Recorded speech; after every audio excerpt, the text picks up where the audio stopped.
Hello dear students, let's see this question. So question है आपका main objective of production use of herbicide resistant GM crops is to herbicide resistant GM crops. तो GM का full form क्या है? Genetically modified. Let's see the options here. Option A is encourage eco-friendly herbicides. Option B is reduce herbicide accumulation in food articles for health safety. Option C is eliminate weeds from the field without the use of manual labor. And option D is eliminate weeds from the field without the use of herbicides. Okay. So इसमें सबसे पहले we will have to see कि herbicide resistant हम बना ही क्यों रहे हैं crop. Why are we making crops which are herbicide resistant? तो ये देख लेते हैं. तो एक्चुअली क्या होता है ना कि जब अगर हम अपनी मेन क्रॉप उगा रहे हैं कोई, ये हमारी मेन क्रॉप है और हमारे पास छोटे छोटे बड़े सारे क्रॉप्स हैं. No, these are not the crops, these are actually the weeds जो खरपतवार होते हैं ना, जो मेन क्रॉप के साइड वाइड में उग जाते हैं और उनका न्यूट्रिशन ले लेते हैं. So these are the bad ones, we don't want them. मतलब अनवांटेड प्लांट्स हैं ये. हम चाहते हैं कि हमारा मेन क्रॉप जो है वही अच्छे से उगे.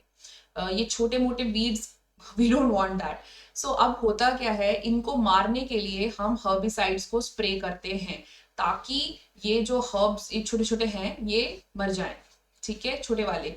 लेकिन होता क्या है कि इस चक्कर में जो मेन क्रॉप प्लांट्स है ना वो भी अफेक्ट हो जाते हैं, उनको भी अफेक्ट हो जाता है, उनकी भी एरोमेटिक अमाइनो एसिड्स बनना बंद हो जाती है, वो भी अफेक्ट होते हैं. सो इसलिए हमने क्या किया, हम अपने मेन प्लांट को रेजिस्टेंट बनाना चाहते हैं. किसके रेजिस्टेंट? हर्बिसाइड की रेजिस्टेंट.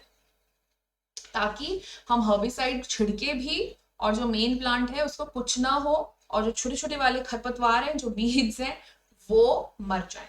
ठीक है. तो पहले क्या करना पड़ता था कि देखो, पहले क्या करना पड़ता था जब हम लोग के पास नहीं था ये हर्बिसाइड वगैरह इस तरीके के, तो we had to manually take out the weeds. मतलब हमको हाथ से ना सारे खरपतवार निकालने पड़ते थे, जो कि बहुत ही लेबर इंटेंसिव प्रोसेस था, बहुत ही ज्यादा इरिटेटिंग प्रोसेस था.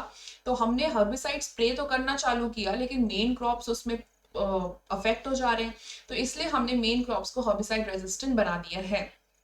तो वही पूछ रहे हैं क्वेश्चन में कि ऑब्जेक्टिव क्या है इसके पीछे, what is the main objective, क्यों हम बना रहे हैं हर्बिसाइड रेजिस्टेंट और GM crops.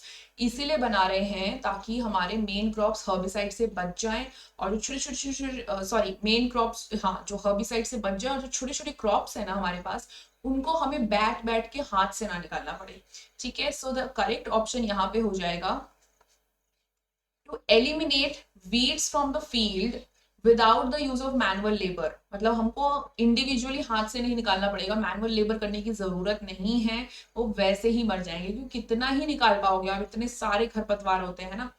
So first option क्या है, encourage the eco friendly herbicides. नहीं, ये तो हो ही नहीं सकता कि इको फ्रेंडली हर्बिसाइड को इनकरेज करने के लिए रेजिस्टेंट क्यों बनाएंगे फिर. ऑप्शन बी है reduce the herbicide accumulation in food articles for health safety. ये भी रीजन नहीं है. हर्बिसाइड एक्यूमुलेशन होगा हेल्थ सेफ्टी के लिए, तो we are not making them resistant. Health safety से रिलेशन नहीं है, रिलेशन मैंने आपको बता ही दिया कि क्या है. ऑप्शन डी लिखा eliminate weeds from the field without the use of herbicides. नहीं, हर्बिसाइड तो मार ही रहे ना, तभी तो रेजिस्टेंट बना रहे. अगर हर्बिसाइड ही नहीं मारेंगे तो रेजिस्टेंट बनाने का फायदा क्या है. तो यहाँ पे जो राइट आंसर होगा that will be option number C. Okay, all the best.